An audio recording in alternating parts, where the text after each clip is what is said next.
Aligarh college के लड़कों के नाम। मेरे प्यारों, मेरी आंख के तारों, मेरे कौम के नौनिहालों।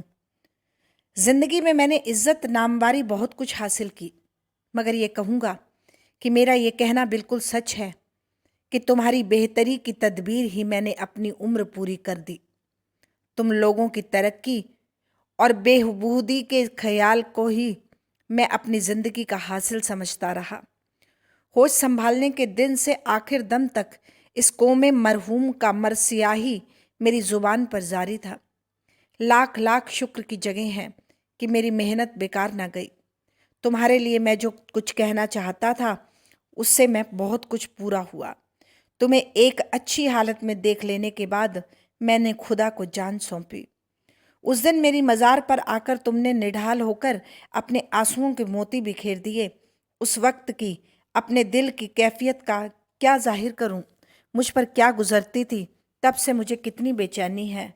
हाय ची मिकदार खूं दर अमद खुर्दा वाशम कि बर खाकम आई ओ मन मुर्दा बाशम। काश काश मुझ में ताकत होती कि मैं उस वक्त तुमसे बोल सकता, तुम्हारे पास आकर तुम्हें गोद में लेकर कलेजा ठंडा करता और तुम्हारे फूल से मुखड़ों से आंसू पोंछकर तुम्हें हंसाने की कोशिश कर सकता। मगर यह सब बातें नामुमकिन थी। इससे मुझ पर जो कुछ बीती वह मैं जानता हूँ। मरकर भी मुझे आराम ना मिलेगा। इस नई दुनिया में आकर मुझे कल ना मिली। अजीज़ों, जिस हालत में तुम इस वक्त पड़े हो इसका मुझे जीते जी खटका था। खासकर अपनी ज़िंदगी के आखिरी दिनों में मुझे बड़ा ख्याल था। इसके इंसदाद की कोशिश भी मैंने बहुत कुछ की, मगर खुदा को मंजूर न थी। इससे काम बनकर बिगड़ गया। तुमसे तो बहुतों ने सुना होगा कि मैंने अपनी मौजूदगी ही यह फैसला कर दिया था। मेरे बाद महमूद तुम्हारे कॉलेज का लाइफ सेक्रेटरी बना। इस पर वह शौरिश मची कि वह तूफाने बेतमीज़ी बरपा हुए कि अल आमान मेरी सब करनी धरनी भूल कर लोग मुझे खुद गरज और मतलबी कहने लगे। उस कौमी कॉलेज को मेरे घर का कॉलेज बताने लगे और ताने देने लगे। मैं अपने बेटे को अपना जानशीन बनाकर कौम से दगा करता हूँ। मुझ पर अहमद की पगड़ी महमूद के सिर की फप्ती उड़ाई गई, पर मैंने कुछ परवाह न की। सर सैयद महमूद को लाइफ सेक्रेटरी बनाया। अपने जीते जी एक अपने से भी बढ़कर लायक सेक्रेटरी तुम्हारे कॉलेज को दिया था, पर अफसोस उमर ने वफा ना की। मेरे थोड़े ही दिन पीछे वह भी मेरे ही पास चला आया। इस वक्त तुम पर जो कुछ गुजरी है, अगर मैं होता तो उसकी शक्ल कभी ना होती। न सैयद महमूद की मौजूदगी में ऐसा करने की किसी की हिम्मत होती। मगर अफसोस हम दोनों ही नहीं, जो है उसके बारे में और क्या कहा जाए, अच्छे हैं। कॉलेज के नसीब अच्छे हैं, कौम के नसीब। अजीज़ों, ये कॉलेज तुम्हारे लिए बना था, तुम ही उसमें से निकाले जाते हो तो ये किस काम आवेगा। उफ, मेरी समझ में नहीं आता कि मैंने तुम्हारे लिए दारुल उलूम बनाया था या गुलाम खाना। तुम्हारी मौजूदा सेक्रेटरी क्या ख्याल करते होंगे। मगर क्या पस्त ख्याली का नतीजा पस्ती ना होना चाहिए। तुम्हारी और तुम्हारे कॉलेज की मौजूदा हालत का क्या मैं जिम्मेदार नहीं हूँ। क्या यह इस वक्त का दर्दनाक नज़ारा मेरी चाल का नतीजा नहीं है। हाँ, यह जंजीरें कौमी तरक्की के पांवों में अपने हाथों से ही डाली हैं। दूसरा कोई इसके लिए कसूरवार नहीं ठहर सकता।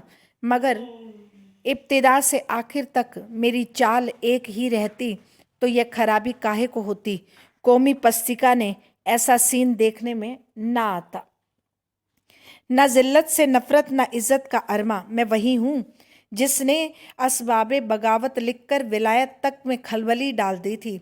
इन सूबों में मैं पहला शख्स हूँ जिसने अंग्रेज़ों की आम रियायका की राय का ख्याल दिलाया था। मैंने ही सबसे पहले डंके की चोट यह जाहिर किया था कि अगर हिंदुस्तान की कौंसिलों में अंग्रेज़ रियाया के कायम मुकाम लोगों को शामिल करते तो कभी गदर ना होता। तुम कभी मत समझना कि मैं अंग्रेज़ों की खुशामद किया करता था। या खुशामद को किसी कौम की तरक्की का जीना समझा करता था। बल्कि मैंने सदा अंग्रेज़ों से बराबरी का बर्ताव किया है। कितने ही बड़े बड़े अंग्रेज़ अफसर मेरे दोस्त रहे हैं। मैंने सदा उनसे दोस्ताना और बेतकल्लुफ़ाना गुफ्तगू की है। कभी उनकी अफसरी और हाकिमों का रोब मानकर उनसे बर्ताव नहीं किया। खुदा की इनायत से सैयद महमूद की तबीयत मुझसे भी कहीं ज़्यादा आज़ादी थी। साथ ही उनसे मगरबी इल्मों में भी फजीलत हासिल की थी, जिससे उस आज़ादी की चमक दमक बढ़ गई थी। यही वजह थी कि मैंने महबूब को जीते जी उसका कायम मुकाम तुम्हारे कॉलेज का सेक्रेटरी मुकर्रर किया था। अगर वह होता तो आज तुम लोगों की आज़ादी और इज्जत एक मामूली हिंदुस्तानी कांस्टेबल की हिमायत में ठोकर न खाती फिरती और तुम्हें कॉलेज से निकालकर कांस्टेबलों की को कॉलेज के अहाते में ना ला खड़ा किया होता। मेरे बच्चों, मेरी एक कमज़ोरी का यह फल है जिसे तुम भोग रहे हो, जिसके लिए आज मेरी रूह कब्र में भी बेकरार है। मेरी उस कमज़ोरी ने खुदगर्जी और खुशामद का दर्जा हासिल किया है। पर सच यह है, मैंने जो कुछ किया कौम की भलाई के लिए किया, अपने फ़ायदे के लिए नहीं। पर वैसा करना बड़ी भारी भूल थी, यह मैं कबूल करता हूँ। और उसका इतना खौफनाक नतीजा होगा, इसका मुझे ख्वाब ख्याल भी ना था। मैंने यही समझा कि इस वक्त मसलहतन ये चाल चल ली जाए, आगे चलकर इसकी इस्लाह कर ली जाएगी। मैं ये ना समझा कि ये चाल मेरी कौम के रगो रेशे से मिल जाएगी और छूटने की बजाय उसकी खूबी और आदत बन जाएगी। अफसोस, खुद करदा खुद करदारा इलाज नेस। हिंदुओं से मेल रखना मुझे नापसंद नहीं था। मेरे ऐसे हिंदू दोस्त थे जिन्होंने मरते दम मुझसे दोस्ती निभाई, जिनकी सोहबत ने मुझे बड़ी खुशी हासिल होती थी। कॉलेज के लिए उनसे माकूल चंदे मिलते थे।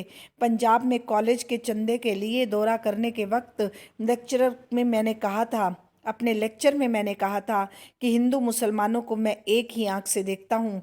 क्या अच्छा होता जो मेरी आंख ही एक होती, जिससे मैं इन दोनों को सदा ही एक आंख से देख सकता। अफसोस, अपनी कौम की शख्स तालीम में मुझे उस सच्चे रास्ते से हटाया।